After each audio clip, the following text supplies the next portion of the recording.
Silakan nomor 1 dari sini.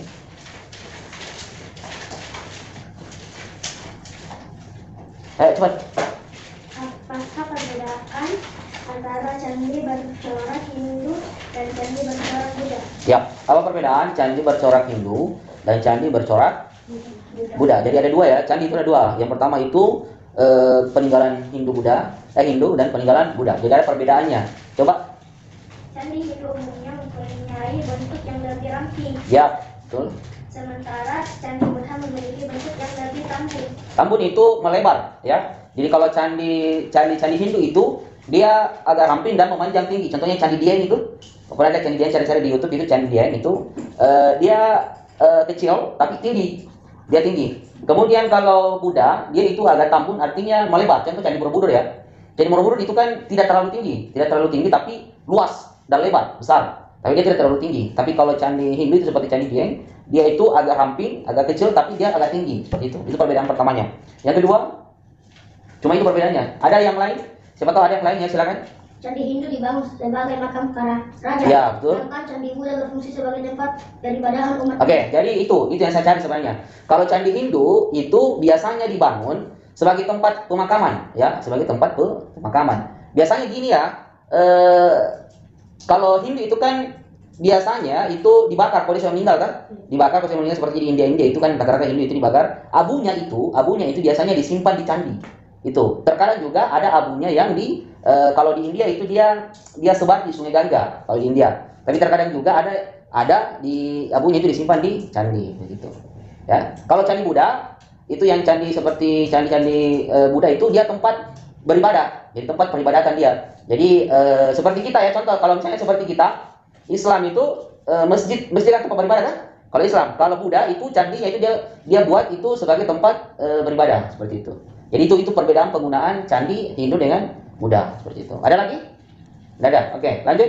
Apa yang dimaksud dengan kaligrafi? Oke. Pengertian kaligrafi adalah suatu ilmu yang memperkenalkan bentuk-bentuk huruf tunggal, letak-letaknya dan cara merangkainya menjadi tulisan yang tersusun. Oke, jadi gini ya, kaligrafi itu seperti yang dijelaskan tadi, itu kaligrafi sebenarnya tulisan, ya.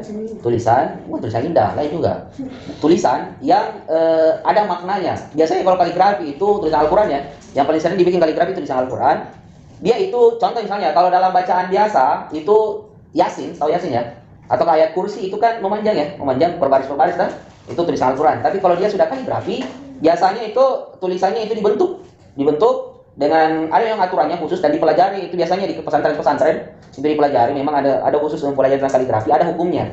Ada hukum menulis kaligrafi itu supaya tidak salah. Dan orang membaca itu tidak bisa sembarang juga. Orang membaca itu orang yang tahu juga penulisan kaligrafi baru bisa baca. Jadi biasanya ayat kursi atau surat Yasin yang memanjang itu biasanya dibuat melingkar, ya kan?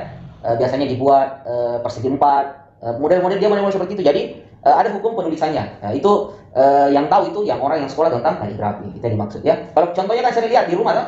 Biasa di rumah itu dipajang ada kaca-kacanya tuh dilihat. Ada biasa tertulis itu surat Yasin. Iya kan? Tapi dia cantik tulisannya, model bundar kah atau biasanya juga ada itu tulisan kaligrafi syahadat, Muhammad Rasulullah, tapi dia bentuknya orang sholat. Nah, seperti itu. Jadi bentuknya itu diatur sedemikian rupa, tapi hukum tulisannya itu benar dan dipelajari biasanya di pesantren-pesantren. Gitu ya. Lanjut nomor 3. Sebutkan unsur-unsur yang terdapat dalam peta. Yang pertama judul. Oke, pertama dulu judul. Jadi di peta itu selalu ada judul paling atas. Kalau peta Indonesia pasti ada tulisannya di situ, peta Indonesia, ya kan? Kalau peta dunia pasti ada tulisannya di situ paling besar, peta dunia. Kalau peta Sulawesi pasti tulis di atas itu peta Sulawesi. Itu namanya judul yang paling atas. Kedua, petunjuk arah. Di peta itu ada di situ petunjuk arah utara, selatan, timur, barat. Biasanya begitu ya. Kalau di peta itu biasanya utara bagian atas. Itu adanya petunjuk arah seperti itu. Apalagi di setiap peta ada ya, setiap peta ada petunjuk arah kalau bukan sudut kiri atas, di sudut-sudut biasa dia. Oke. Tapi ingat, biasa ada peta itu petunjuk arahnya cuma satu, arah utara saja. Jadi dia cuma arah utara ke atas. Nah, itu kita sudah paham bahwa kalau di bawah itu kebalikannya dan lain sebagainya. Ya. Lanjut. Legenda. Legenda itu daftar biasa di bawah kan ada simbol-simbol di peta ada simbol kan? Kalau misalnya segitiga gunung, ya kan? Nah, di legenda itu di situ daftar nama-namanya. Jadi misalnya gini. Di situ segitiga ini gunung, kemudian yang bentuk garis-garis merah itu misalnya ada sungai dan lain sebagainya. Itu namanya legenda. Jadi penjelasannya itu peta. Penjelasannya itu peta. Lanjut. Skala. Skala itu perbandingan. Perbandingan ukuran. Jadi begini ya. Peta itu kan menunjukkan misalnya Sulawesi. Sulawesi itu kalau peta menunjukkan bahwa bentuknya Sulawesi begini. Di situ kan ada daerah kan? Makassar, Sopeng, iya kan? Bulukumba, Sinjai. Biasanya itu dibuat sebenarnya. Jadi kalau kita mengukur di peta itu dari arah Sulawesi ke Bulukumba misalnya, pakai mistar. Kan bisa dipakai mistar kan? Nah, itu biasanya taruhlah 15 cm saya. 15 cm. Ada skalanya. Kalau skalanya misalnya 1:500 atau 1:1 juta, artinya begini, 1 cm di peta berarti 1 juta cm di yang sebenarnya, jarak sebenarnya. Jadi itu namanya skala. Jadi skala itu adalah untuk menunjukkan jarak di lapangan, misalnya di daerah yang sebenarnya, tapi dibikin skalanya artinya diperkecil supaya kita bisa mengukur mistar di situ di petanya, gitu.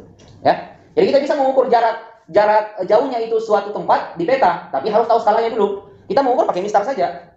Jadi ada di situ skala 1:500 berarti 1 cm di peta, 500 cm di sebenarnya. Jadi kalau kau ukur misalnya Makassar Goa, ya kan? Makassar Goa misalnya. Kamu ukur di situ, Makassar Goa 1 cm misalnya 1 cm. Skalanya 1:500. Berarti 1 cm ini antara Makassar dengan Goa, berarti jarak sebenarnya itu 500 cm. Jadi kalau 500 cm berarti begitu, jarak sebenarnya 500 cm kalau 1:500. Kalau 1:1 juta berarti 1 cm di peta berarti 1 juta cm di yang sebenarnya. Tapi kalau yang sebenarnya kita sudah tidak menggunakan cm, kita pakai kilometer, biasanya begitu, ya. Lanjut. Simbol itu yang saya maksud. Kalau segitiga, gunung itu ada simbolnya. Biasanya dituliskan di legenda, begitu. Tidak mungkin dia tulis di situ. Jadi kalau segitiga itu gunung, ada simbol-simbolnya itu seperti itu ya. Jadi setiap peta itu ada simbolnya. Biasanya dituliskan di legenda. Lanjut. Ayo. Kemudian nomor selanjutnya. Sebutkan daerah-daerah yang termasuk wilayah WITA. Daerah-daerah yang termasuk wilayah WITA. Wilayah WITA. Waktu Indonesia Tengah. Waktu Indonesia Tengah itu kita di sini. Sulawesi Selatan, ya. Jadi yang masuk wilayahnya itu Makassar. Jadi boleh dicari di situ ada. Makassar apa lagi? Masuk pasti Makassar. Bali. Kalimantan.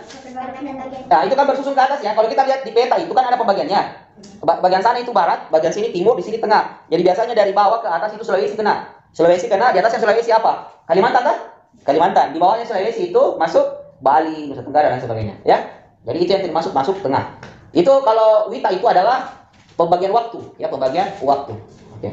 Waktu Indonesia Tengah. Kalau barat waktu Indonesia Barat, WIB. Kalau timur waktu Indonesia Timur. Perbedaannya itu 1 jam. Perbedaannya 1 jam. Misalnya waktu Indonesia Barat di Jakarta jam 5 sore. Oke? Jam 5 sore. Berarti di waktu Indonesia Tengah di Makassar itu jam 6 sore nih. Beda 1 jam. Nah, di timur misalnya di Papua itu jam berapa? Jam 7 sore. Begitu. Jadi Jakarta jam 5, Makassar jam 6. Di timur itu di Papua itu jam 7. Begitu. Jadi beda-beda 1 jam. Tapi kalau misalnya Jakarta dengan timur itu beda 2 jam. Karena lompat 1 kali kan? Nah, kalau misalnya Jakarta Makassar 1 jam. Makassar Papua itu 1 jam. Jakarta Papua 2 jam begitu, ya. Lanjut. Mengapa Indonesia memiliki banyak suku bangsa? Karena banyaknya pulau di Indonesia, Ya, betul. menyebabkan penduduk yang menempati satu Ya, beraneka ragam. atau sebagian dari satu pulau itu menjadi kesatuan suku bangsa. Ya, itu jawabannya ya. Kalau ditanya kenapa suku bangsa itu banyak, karena di Indonesia juga itu banyak pulau. Setiap pulau itu dihuni oleh masyarakat tertentu. Jadi setiap masyarakat itu ada kebiasaannya sendiri, biasanya membentuk bahasanya sendiri dari nenek moyang mereka. Makanya terbentuk juga berbagai suku bangsa seperti itu, etnis ya. Tapi ceritanya itu tidak menjadi perbedaan untuk kita untuk bercerai-berai, justru menjadi pemersatu untuk kita semua. Lanjut, nomor 7. 6. Mengapa kita harus menghargai keragaman suku bangsa? Ya, karena merupakan upaya untuk menjaga persatuan betul. negara. Kita harus menghargai keragaman bangsa kita. Contoh tadi itu suku bangsa, agama, yang paling sering itu agama. Karena kan kita tidak saling menghargai, biasanya itu akan timbul peperangan atau perselisihan, perbedaan atau perselisihan pendapat. Kalau timbul perselisihan pendapat biasanya terjadi perang atau cekcok. Makanya itu perbedaan itu kita harus jadikan pemersatu bangsa. Seperti itu harus dijaga, meskipun kita berbeda tapi tetap satu jua. Itu kan dijelaskan di Bhinneka Tunggal Ika ya. Nah, berbeda-beda tapi tetap satu jua. Kenapa begitu? Karena kita tahu bahwa Indonesia itu banyak suku bangsa, banyak agama, banyak pokoknya berbeda-beda lah dari setiap dari Sabang sampai Merauke. Makanya itu harus tetap dijaga supaya kita selalu aman, sentosa dan kehidupan bangsa Indonesia itu jadi bersatu dan tidak tercerai-berai. Seperti itu ya. Lanjut nomor 7. Apa saja yang termasuk ketampakan alam dan buatan? Oke, jadi gini ya, ketampakan alam itu terbagi dua. Yang pertama alami, yang kedua buatan, ya. Jadi ketampakan alami, kedua buatan. Contoh, ini pernah dijelaskan juga. Kalau ketampakan alam itu terbentuk dengan sendirinya. Contoh apa? Laut, ya kan? Itu kan terbentuk dengan sendirinya oleh izin Allah ya. Laut, sungai, itu kan tidak dibikin. Gunung itu tidak dibikin. Laut, sungai, gunung tidak dibikin. Itu semua kekuasaan Allah. Artinya ada memang dari alam. Kemudian kalau buatan itu dibuat oleh manusia. Apa contohnya ketampakan yang dibuat oleh manusia? Sawah itu dibuat oleh manusia. Kota itu dibuat oleh manusia. Apalagi? Meja. Sembarang. Tidak begitu ya, bukan itu. Bukan itu yang dimaksud. Jadi ketampakan alam itu bendungan, pelabuhan, bandara, kemudian itu ya, kota, kemudian desa, kemudian masih banyak lagi. Semua yang dibuat oleh manusia yang berada di alam. Bukan di alam ya, tapi berada di dunia ini ataukah di yang kita tempati ini, seperti itu. Jadi bukan bendanya, bukan meja, bukan bendanya, tapi ketampakannya. Jadi kalau kita lihat, misalnya kita lihat dari atas itu, kita melihat sawah, itu berarti buatan manusia. Kita lihat bendungan, berarti buatan manusia. Kita lihat waduk, itu buatan manusia. Kita lihat pelabuhan, itu buatan manusia. Kita lihat bandar, buatan manusia. Tapi kalau misalnya yang alam itu artinya terbentuk dengan sendirinya, dan artinya sudah dari sana yang terbentuk alam itu seperti itu. Laut sudah ada memang, kemudian sungai sudah ada memang, kemudian apalagi ya, gunung, itu semua sudah ada memang ya. Seperti itu perbedaannya. Lanjut. Jelaskan perbedaan tanjung dan teluk. Oke. Kalau tanjung? Tanjung adalah dataran yang menjorok ke laut. Jadi gini, perhatikan. Itu kan biasa antara daratan dengan laut. Itu kan ada pertemuannya ya. Ada pertemuannya. Contoh, kau pergi di pantai sana, di jalan penghibur ya, di pantai. Itu kan ada di sananya laut lah, di sininya itu sudah daratan. Kalau misalnya kamu lihat daratan yang menjorok ke dalam, begini ya. Jadi misalnya ini di sini laut, di sini daratan. Kalau misalnya daratannya masuk ke dalam begini, baru keluar lagi begini, baru terus lagi. Di sini namanya tanjung. Makanya di sana itu dikatakan tanjung bunga. Karena kenapa? Dia menjorok ke dalam ke laut, baru keluar lagi, namanya tanjung. Kalau teluk itu lautan yang menjorok ke dalam, jadi kebalikannya. Jadi kalau tanjung daratan yang menjorok ke laut, kalau teluk itu lautan yang menjorok ke dalam. Jadi dia lautan begini, kemudian masuk begini, kemudian keluar lagi daratan, maksudnya daratan dan lautnya masuk, daratannya di sini lagi, jadi laut yang masuk ke sini inilah namanya teluk, itu seperti itu, ya. Itu perbedaannya. Lanjut, nomor berapa? Apa yang dimaksud kegiatan ekonomi? Serta macam-macam kegiatan ekonomi. Kegiatan ekonomi adalah kegiatan yang dilakukan manusia untuk memenuhi kebutuhannya. Hidupnya. Macam-macam kegiatan ekonomi, produksi, distribusi dan konsumsi. Ya. Jadi intinya begini, kalau ditanya, apa yang masuk kegiatan ekonomi? Jadi kegiatan ekonomi itu adalah usaha manusia untuk memenuhi kebutuhan hidupnya. Seperti itu ya. Contohnya, manusia pergi ke pasar untuk berdagang, untuk mencari nafkah memenuhi kebutuhan hidupnya. Manusia pergi ke pasar untuk membeli makanan, misalnya membeli bahan-bahan makanan, sayur, ikan dan lain sebagainya. Berarti untuk memenuhi kebutuhan hidupnya, seperti itu. Kegiatan ekonomi itu terbagi tiga. Yang pertama, produksi. Produksi itu artinya yang membuat barang. Kalau konsumsi berarti yang menggunakan barang. Ya, yang menggunakan barang. Kalau distribusi itu yang menyalurkan dari pembuat ke pengguna, konsumen, seperti itu. Jadi misalnya contoh ya, pabrik sendal yang membuat sendal kan, itu namanya produsen atau produksi. Kemudian diambil sama penjual, dibeli sama penjual, penjualnya itu menjual kembali ke masyarakat, itu namanya apa? Distributor atau penyalur. Kita datang membeli sandal untuk dipakai, itu namanya produsen atau biasa juga konsumen, seperti itu. Ya, lanjut terakhir. Sebutkan barang tambang yang termasuk mineral bukan logam. Ya. Batubara. Ya, itu bukan logam. Kalau logam itu itu semua logam. Baja itu logam. Tapi kalau bukan logam itu seperti batu bara, apalagi?